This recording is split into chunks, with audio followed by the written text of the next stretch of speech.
Hello friends, आप देख रहे हैं क्रेजी इंजीनियर क्लासेस और आज हम पढ़ेंगे calculate the LCM of two numbers.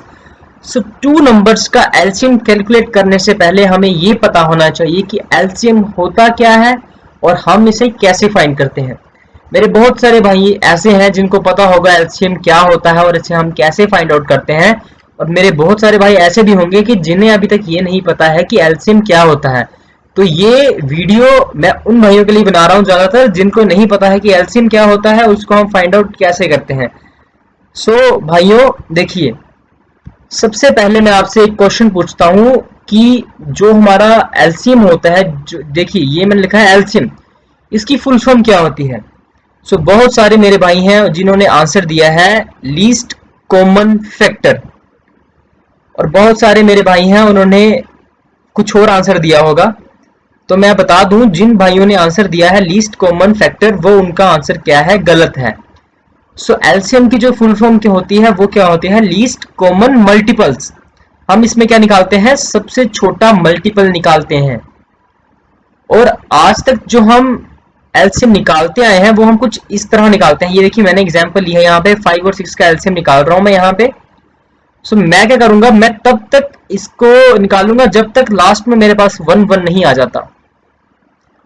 और एट द एंड ये जो होते हैं ये फैक्टर्स होते हैं, जो मेरे पास फैक्टर आएंगे मैं इनको मल्टीप्लाई कर दूंगा, और मल्टीप्लाई करके जो एक मेरे पास डिजिट आएगा उसको मैं क्या बोलूंगा यहाँ पे, एलसीएम। तो देखिए 5 और 6 का एलसीएम निकाला मैंने, यहाँ से 5 के साथ देखा, 5 1 जा 5, ओके, तो ये 1 आ गया यहाँ पे। अब यहाँ पे 5 है, यहाँ पे 6 है, तो ये कटेगा नहीं, तो मैं एज इट इज मतलब कि ऐसे ही 6 को लिख लूंगा। उसके बाद मैं यहाँ से 2 से स्टार्ट करूंगा, क्योंकि 2 के टेबल में हमारे पास क्या आता है, 3 आता है, सॉरी 6 आता है। 2 3 आर 6, ओके, ये क्या होगा, इसका हाफ हो गया। अब मैं अगर 2 से ही करूं तो 2 के टेबल में 3 नहीं आता है, इसलिए मैं क्या करूंगा, मैं 3 से इसको ट्राई करूंगा। 3 1 आर 3, तो ये मेरा क्या होगा, 1 1 आ गया, ये सोल्व हो चुका है। और जो मेरे पास फैक्टर्स आए हैं वो क्या है, 5 2 3। देखिए ये 5 2 3 इनको मल्टीप्लाई करके मेरे पास एक नंबर आया है जो कि है 30, और ये मेरा क्या है, एलसीएम। अब मैं आपको यहाँ पे एक नई तरीके से सिखाऊंगा कि एलसीएम हम कैसे निकालेंगे। मेरे बहुत सारे भाइयों को पता होगा कि हम ऐसे भी कर सकते हैं, और बहुत सारे भाइयों को नहीं पता होगा कि हम ऐसे भी इसको कर सकते हैं। आइए देखते हैं। सबसे पहले मैंने क्या किया है, मैंने 2 नंबर एज्यूम किए हैं जो कि मैंने यहाँ पे लिए थे, सेम एज 5 एंड 6। देखिए उसके बाद मैं क्या करूंगा, देखिए यहाँ एलसीएम की फुल फॉर्म क्या होती है, लीस्ट कॉमन मल्टीपल्स। तो हम इसके राइट हैंड साइड से लेफ्ट हैंड साइड की तरफ जाएंगे आप, ओके। सबसे पहले मैं करूंगा मल्टीपल्स निकालूंगा। अब 5 के मल्टीपल कैसे निकालूंगा, जैसे 5, देखिए यहाँ पे क्या मैंने लिखा है 10, यहाँ पे क्या लिखा है 15, यहाँ पे क्या लिखा है 20 25 30 30, ये हमारे इंफिनिटी तक जाएंगे, ओके। लेकिन मैंने यहाँ पे इनको कहां तक लिखा है, ओनली 35 तक लिखा है, ये हमारे कहां तक जाएंगे, इंफिनिटी तक। उसके बाद मैंने यहाँ पे लिखा है 6, अब मैं 6 के मल्टीपल निकालूंगा। तो 6 के मल्टीपल क्या होते हैं, 12 18 24 30 36 42, और भी काफी हैं, लेकिन मैंने यहाँ 42 तक ही लिखा है। मेरे बहुत सारे भाइयों को अगर मैं क्वेश्चन पूछूं कि 5 के मल्टीपल्स क्या होंगे, तो मेरे बहुत सारे भाई क्या जवाब देंगे कि जो मल्टीपल होते हैं 5 के वो क्या होते हैं, 5, ओके। और 6 के मल्टीपल्स क्या होते हैं, 2 3। लेकिन मैं आपको बता दूं वो उसके मल्टीपल्स नहीं, वो उसके फैक्टर्स होते हैं। मल्टीपल्स क्या होते हैं, ये 10 15 20 25 30 35। अब इसको सिंपल समझ सकते हैं, जैसे देखिए 5 है, यहाँ पे मैं 5 में 5 ऐड करूंगा तो मेरे पास यहाँ क्या आ गई वैल्यू 10। मैं 10 में 5 ऐड करूंगा 15, ऐसे ही मैं आप क्या करूंगा, सीरीज में 5 ऐड करता जाऊंगा, तो मेरे पास एट द एंड क्या आ गया, 35। यहाँ तक मैंने यहाँ तक ही लिखा है इसको, आप इसको इन्फिनिटी तक लेके जा सकते हैं, लेकिन हमें क्या निकालना है यहाँ पे, लीस्ट कॉमन मल्टीपल, ओके। मैंने इसको 35 तक ही लिखा है। वैसे ही मैंने 6 का निकाला मल्टीपल, तो 6 में 6 ऐड करेंगे कितने आते हैं, 12 12 में 6 ऐड करेंगे 18 18 में करेंगे 24 24 में 6 ऐड करेंगे 30 30 में करेंगे 36, और 36 में 6 ऐड करेंगे कितने आ गए हमारे पास, 42। तो अब हम करेंगे, हम क्या करेंगे, हम देखेंगे, मैंने आपको कहा था कि हम राइट हैंड साइड से लेफ्ट हैंड साइड की तरफ जाएंगे। मैंने यहाँ पे मल्टीपल्स निकाल लिए हैं, कुछ आप इससे ज्यादा भी निकाल सकते हैं। अब हम जो सेकंड जो चीज है वो चेक करेंगे, सी क्या होता है, कॉमन। सो अब हम देखेंगे 5 और 6 के मल्टीपल्स में कौन कौन से मल्टीपल्स ऐसे हैं जो कि क्या है, कॉमन है। तो यहाँ पे देखिए 5 6 के क्या है, 10 12 है, 15 18 है, 20 24 है, 25 30 है, 30 36 है, 35 42 है। लेकिन यहाँ देखिए मैंने एक एरो से यहाँ पे शो किया है, जो यहाँ पे 5 में भी 30 है और 6 में भी क्या आता है, 30 आता है। मतलब 5 का मल्टीपल भी है 30 और 6 का मल्टीपल भी है क्या है, 30। सो हमने क्या यहाँ पे लेना है, सबसे लीस्ट मतलब सबसे कम वैल्यू लेनी है। ओके, जो सबसे हमें पास में मिल जाए, लीस्ट कॉमन। सो इसमें देखिए 30 है और इसमें भी क्या है, 30। इससे पहले कोई भी ऐसी वैल्यू नहीं है जो कि कॉमन है इन दोनों में। सो जो हमारा एलसीएम है वो क्या होगा, 30। देखिए ये हमारा एलसीएम क्या आ गया, 30। सो मैं इसको बोल सकता हूं कि ये क्या है, हमारा लीस्ट कॉमन मल्टीपल। और ये मैंने यहाँ पे एक दूसरी एग्जांपल ली है जिसमें मैंने क्या लिया है, मैंने यहाँ पे 4 लिया है और 6 लिया है। सेम एज मैं यहाँ पे राइट हैंड साइड से लेफ्ट हैंड साइड की तरफ जाऊंगा और मैंने 4 के मल्टीपल निकाल लिए। 4 + 4 = 8, 8 + 4 = 12, 16 20 24 एंड 28। और उसके बाद मैंने 6 के निकाल लिए, 12 18 24 30 एंड 36 42। अब मैं सबसे पहले क्या करूंगा, देखिए मैंने यहाँ पे मल्टीपल निकाल लिया, अगला काम क्या है मेरा, यहाँ पे कॉमन निकालना। सो यहाँ पे देखिए 8 और 12 है, 12 18 है। मैं यहाँ पे सबसे पहले जो कॉमन आ रहा है वो निकालूंगा। देखिए यहाँ पे 12 और 12 यहाँ पे कॉमन है, मैंने एक ये निकाल लिया। और अभी मैंने ये लिस्ट कहां तक निकाली है, मल्टीपल कहां तक निकाला है, ये 28 तक निकाले हैं, ये कहां तक निकाले हैं, 42 तक। ये और भी ये इंफिनिटी तक हम निकाल सकते हैं, लेकिन हमें लीस्ट निकालना है, सबसे जो पास में है हमें वो निकालना है। ओके, सो देखिए सबसे पास में क्या है, 12। तो जो इसका एलसीएम है वो क्या है, वो 12 ही है। सो मैंने एक और इसका कॉमन निकाला है, यहाँ पे 24 और 24। देखिए यहाँ पे दोनों 24 आ रहे हैं, तो ये भी क्या है, इसका कॉमन है, कॉमन मल्टीपल है। लेकिन मैं क्या लूंगा, देखिए मैं यहाँ से राइट हैंड साइड जाऊंगा तो मैंने कॉमन निकाल लिए। देखिए 2 कॉमन है। अब इन दोनों कॉमन में से मैं क्या करूंगा, जो लीस्ट है, लीस्ट में जो सबसे पास में है, क्या है 4 के सबसे पास में क्या है 12 और 6 के पास में क्या है 12। ओके, 24 नीचे है, 24 यहाँ नीचे है, तो मैं 12 को हमारा क्या लूंगा, एलसीएम। 12 हमारा क्या है, एलसीएम। और देखिए अगर हम इसको जैसे कि आप निकालते हैं एलसीएम को, हम वैसे निकालें। ओके, सो मैं 2 के साथ ट्राई करूंगा, 2 2 आर 4। ओके, और 2 3 आर 6, हमारे पास अपडेटेड वैल्यू आ गई 2 3। अब 2 1 आर 2। ओके, और अब 2 के टेबल में 3 नहीं आता तो मैं 3 को एज इट इज लिख रहा हूँ। उसके बाद मैंने 3 के साथ ट्राई करूंगा, क्योंकि 2 के टेबल में 3 नहीं आता है, इसलिए मैं नेक्स्ट टेबल के साथ ट्राई करूंगा। 3 1 आर, सॉरी ये 1 ऐसे आ जाएगा एज इट इज, क्योंकि ये खत्म हो चुका है। अब मैं 3 को निकालूंगा, 3 1 आर 3। तो ये भी सोल्व होगा। हम कहां से निकालते हैं, जहां हमारे पास 1 1 आ जाए। अब इसके फैक्टर्स क्या है, 2 × 2 × 3 मींस टोटल कितना 12। तो देखिए जो मैंने एलसीएम निकाला था वो भी क्या था 12। ओके, और अब आप सीख चुके हैं कि हम एलसीएम को कैसे निकाल सकते हैं, बहुत ही आसान तरीके से। ओके, और एलसीएम क्या होता है, least common multiples, least common factor नहीं होता है। अभी तक जो हम निकाल रहे थे, हम एलसीएम निकाल रहे थे, लेकिन हमें पता नहीं था कि हम कैसे निकाल रहे हैं। ये जो होते हैं ये फैक्टर्स होते हैं, ये मल्टीपल्स नहीं होते, ये होते हैं मल्टीपल्स।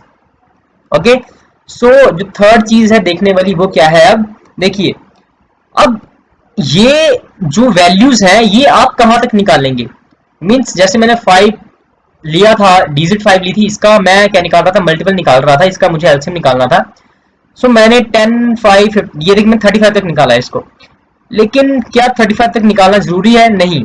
आप इसको कहां तक निकालिए, आप जो ए की वैल्यू है और जो बी की वैल्यू है उसको मल्टीप्लाई कर दीजिए। इन दोनों वैल्यूज को मल्टीप्लाई करके जो वैल्यू आएगी, हमारी जो रेंज रहेगी, जो सबसे जो रेंज रहेगी वो वहां तक रहेगी। जैसे देखिए 5 को मैं 6 से मल्टीप्लाई करता हूं तो मेरे पास आता है 30। मींस जो हमारा एलसीएम होगा उसकी जो हाईएस्ट वैल्यू होगी वो क्या होगी, 30। मींस 30 के बाद जो वैल्यू 31 32, ये हमारा एलसीएम 5 और 6 का नहीं हो सकता। ओके, सो जो इन दोनों का एलसीएम हो सकता है वो कहां तक हो सकता है, 30 तक। 30 के आगे इनका एलसीएम नहीं हो सकता। और सबसे कम इनका एलसीएम कितना हो सकता है, 1। सबसे कम नंबर क्या है हमारे पास, 1। सो हम ये एज्यूम करके चलते हैं कि जो हमारा 5 और 6 है इसका एलसीएम किस रेंज में आएगा, मींस किसके बीच में आएगा, 1 और 30 के बीच में आएगा। सो आप इस बात पे कंफ्यूज ना होइएगा कि जो हमारा एलसीएम आया है वो भी सेम है और जो मैंने रेंज आपको बताई वो भी सेम है। रेंज कैसी आई, इसको मल्टीप्लाई करके 5 को 6 से। ये इसलिए हुआ है क्योंकि मैंने आपको क्या कहा कि आप मल्टीपल्स वहीं तक निकालेंगे जो आपका नंबर आएगा इन दोनों को मल्टीप्लाई करके। सो इस नंबर के ऊपर हमारे पास कोई भी कॉमन वैल्यू नहीं है, इसलिए हम इसी को एलसीएम मानेंगे, यही हमारा एलसीएम है। अगर इस एग्जांपल की बात करूं, इसमें मल्टीप्लाई करके हमारे पास 24 आ रहा है, लेकिन 24 के ऊपर देखिए हमारे पास एक और वैल्यू है जो कॉमन है, तो लीस्ट कॉमन निकालेंगे जो सबसे पास वाला होगा। तो 6 के पास क्या है 12, 4 के पास भी क्या है 12, सबसे पहले कॉमन है जो। ओके, सो हमारा एलसीएम 12 होगा, इसमें 24 नहीं होगा। 24 मैं आपको इसलिए बता रहा हूं ये कॉन्सेप्ट कि आपको बहुत सारे मल्टीपल्स लिखने पड़ेंगे, बहुत सारे कॉमन आएंगे, लेकिन आप इन दोनों को जब मल्टीप्लाई करेंगे तो जो हमारा एलसीएम आएगा वो जो डिजिट आएगी इन दोनों को मल्टीप्लाई करके उससे बड़ा नहीं हो सकता है। ओके, सो ये मैंने आपको इसलिए बताया। अब हम एक ऐसा लॉजिक लिखेंगे जिससे हम अपने एलसीएम को कैलकुलेट करेंगे। उससे पहले मैं आपको बताता हूं थोड़े बेसिक चीजें कि सपोज करें कि हमने प्रोग्राम बना के यूजर को दे दिया। जब यूजर उस प्रोग्राम को चलाएगा तो सबसे पहले जो कंसोल डिस्प्ले जो भी कुछ होगा उस पे क्या डिस्प्ले करेगा, एंटर 2 नंबर, बिकॉज हमने 2 नंबर्स का एलसीएम निकालने का प्रोग्राम बनाया है। तो वो हम कैसे करवाएंगे, सबसे पहले मैंने यहाँ पे एक प्रिंटफ स्टेटमेंट लिखी, देखिए जिसमें मैंने क्या लिख दिया, एंटर 2 नंबर। ओके, यूजर को अब ये क्या करेगा, डिस्प्ले पे दिखेगा तो वो कुछ 2 नंबर एंटर करेगा। देखिए, तो मैंने स्कैनफ स्टेटमेंट लगाई उन नंबर को स्टोर करने के लिए। अब कह सकते हैं इनपुट करवाने के लिए यूजर से हम स्कैनफ का यूज करते हैं। ओके, मैंने यहाँ पे एड्रेस ऑपरेटर लिखा। अब मुझे क्या चाहिए, यूजर जो नंबर एंटर करेगा उसको मुझे स्टोर करवाना है। स्टोर करवाने के लिए मुझे क्या चाहिए, सबसे पहले 2 वेरिएबल चाहिए, 2 नंबर है। तो मैं यहाँ लिखता हूँ इंट ए एंड बी।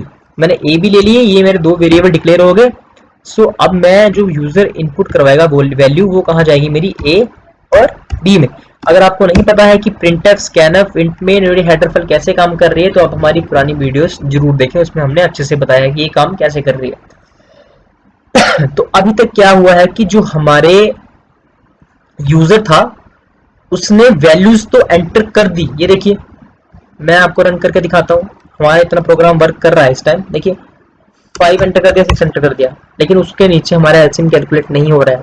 तो मैं क्या चाहता हूँ, 5 और 6 को एंटर करने के बाद जब यूजर एंटर प्रेस करेगा तो हमारा क्या आना चाहिए, एलसीएम। तो मैं क्या करूंगा, एलसीएम कैसे आएगा डिस्प्ले पे, वो एक मैसेज लेके आएगा। तो मैंने %d लिखा यहाँ पे क्योंकि मैं एलसीएम को क्या करूंगा, प्रिंट करवाऊंगा। तो मैं यहाँ क्या लिखूंगा, एलसीएम इज।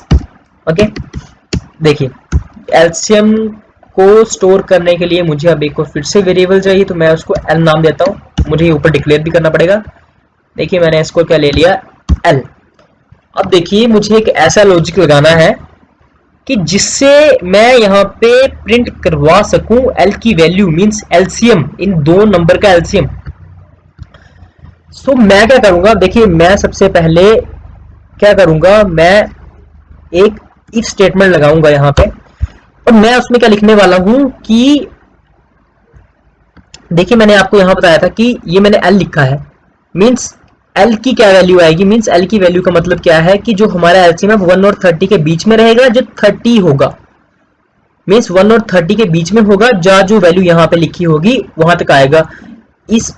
अगर मैं इस एग्जांपल की बात करूं तो जो हमारा एलसीएम होगा 1 और 24 के बीच में होगा, जब 24 होगा।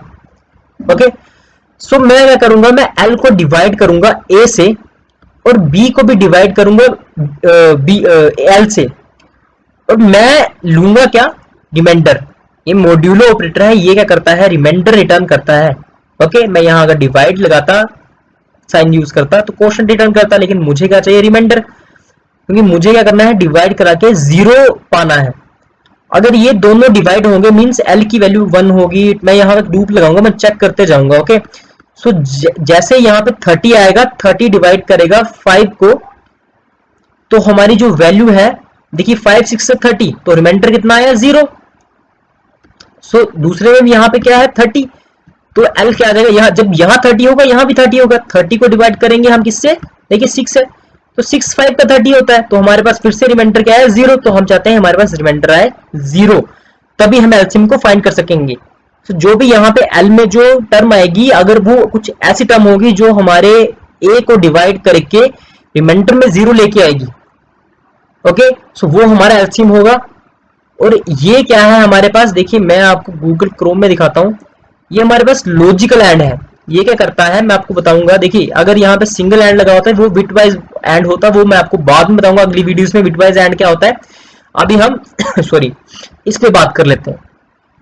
सो ये जो एंड था ये क्यों यूज किया है, ताकि मैंने यहाँ पे लगाई है दो कंडीशंस। अब ये दोनों को चेक करेगा, अगर एक भी गलत हुई तो ये क्या करेगा, जो भी इफ ब्लॉक में लिखा होगा उसे प्रिंट नहीं करेगा, मींस। और अगर ये स्टेटमेंट जैसे हमारी फॉल्स होती है तो ये इसको क्या करेगा, चेक ही नहीं करेगा, ये डायरेक्ट क्या हो जाएगा, फॉल्स हो जाएगा, क्योंकि एंड जो हमारा ये जो हमारा एंड होता है जिसको हम कहते हैं लॉजिकल एंड, ये देखिए लॉजिकल एंड दिख रहा है डिस्प्ले पे, इसमें क्या होता है जो हमारी दोनों कंडीशंस होती हैं वो चेक होती हैं। अगर ये फॉल्स होता है तो ये क्या करेगा, इसको भी नहीं चलाएगा, और अगर ये ट्रू होता है और ये फॉल्स होता है तो भी ये क्या करेगा, फॉल्स रिटर्न करेगा। तो जहां पे भी हमें ये एंड लगाया हो, हमने कौन सा एंड है, ये लॉजिकल एंड, जहां पे भी हमने लगाया हो तो दोनों तरफ की जो कंडीशन है वो ट्रू होनी चाहिए, तभी हमें रिजल्ट मिलते हैं इसके। सो देखिए, तो हम ऐसे करेंगे तो हमारा अगर कुछ नंबर ऐसा यहाँ पे एल में आया 1 to 30 के बीच में जो डिवाइड करेगा ए से और आएगा 0, तो वो ही हमारा एलसीएम होगा। तो हम प्रोग्रामेटिकली इसको कैसे लिखेंगे, देखिए मैं यहाँ पे, देखिए तो मुझे नंबर बार बार चलाना है, तो मैं यहाँ पे सबसे पहले क्या करूंगा, लूप चलाऊंगा। देखिए मैंने लूप में क्या लिख दिया, for L is equal to 1। मैं 1 क्यों लिख रहा हूँ यहाँ पे, क्योंकि मुझे लूप 1 से ही चलानी है। देखिए मैंने 1 to 30 लिखा है, 1 और 30 के बीच में चलानी है मुझे लूप, ओके। तो मैं क्या लिखूंगा यहाँ पे 1, और कहां तक चलानी है ये कैसे बताऊंगा, L is less than is equal to, कहां तक चलानी है, a मल्टीप्लाई बाय b, क्योंकि मैंने आपको बताया था a मल्टीप्लाई जब आप b करेंगे तो हमारे पास एक ऐसी डिजिट आएगी जिसके रेंज में जा तो 1 और 30 के बीच में हमारे पास एलसीएम आएगा, जा तो 30 ही एलसीएम आएगा, जो डिजिट आएगी वही एलसीएम होगा, ओके। तो मैं इसको कहां तक चलाऊंगा, a मल्टीप्लाई b, और l में क्या करूंगा, इंक्रीमेंट करते जाऊंगा। इतना काम तो हो गया। अब अंदर क्या करूंगा, इफ स्टेटमेंट लगाऊंगा, ये बहुत ही सिंपल है। एल को क्या करूंगा, डिवाइड करूंगा किससे, a से, और अगर डिवाइड होकर 0 आ गया तो मीन वही हमारा एलसीएम है। और फिर क्या करूंगा, सॉरी मैंने यहाँ पे आई लिख दिया, यहाँ पे क्या आएगा एल, और दूसरी बार क्या करूंगा, दूसरे में यहाँ पे एंड लगाऊंगा, देखिए, और फिर लिखूंगा एल मॉड्यूलो बोलते हैं वैसे हम इसको, ओके। ये क्या करता है, रिमाइंडर हमें देता है, रिमाइंडर रिटर्न करता है, ओके, बी के साथ। अगर ये दोनों स्टेटमेंट हमारी ट्रू होती हैं, ये कंडीशन ट्रू होती हैं, इसको डिवाइड करके भी 0 आता है, इसको डिवाइड करके भी 0 आता है, तो वो जो एल में होगा नंबर जिससे डिवाइड करके 0 आ रहा है वो हमारा क्या होगा, एलसीएम। और इसको रोकने के लिए मैं यहाँ पे ब्रेक स्टेटमेंट लगा रहा हूँ, आपको नहीं पता क्यों लगाई है तो आप हमारी पुरानी वीडियोस जरूर देखें। सो सिंपल है, ये हमारा लॉजिक था। अब मैं इसको रन करके दिखाता हूँ, ये वर्क करेगा। देखिए नंबर क्या थे, 5 और 6। यूजर यहाँ पे कुछ भी इनपुट करवा सकता है, एंटर कर सकता है। मैं यहाँ पे 5 6 एंटर कर रहा हूँ, देखिए एलसीएम इज 30, तो हमारे पास 30 आ चुका है। सो अगर आपको ये वीडियो समझ ना आई हो तो आप इसको फिर से देखें, आपको ये जरूर समझ आएगी। और अगर आपको ये हमारी वीडियो पसंद आई है तो आप हमारे चैनल को लाइक करें, सब्सक्राइब करें, और अपने जो और भी फ्रेंड हैं जिनको नहीं पता है कि ये एलसीएम कैसे निकालते हैं, प्रोग्राम कैसे बनाएंगे, उनके साथ इस वीडियो को शेयर करें। और अगर आपको कोई भी ऐसी प्रॉब्लम आती है इस वीडियो में कि जिससे आपका प्रोग्राम रन नहीं हो रहा है, या कुछ ऐसा आता है कि आपको समझ नहीं आ रहा है कि ये चीज़ कैसे हुई, वो चीज़ कैसे हुई, तो आप कमेंट कर सकते हैं, हम आपको कमेंट के जरिए आंसर जरूर देंगे। Thank you.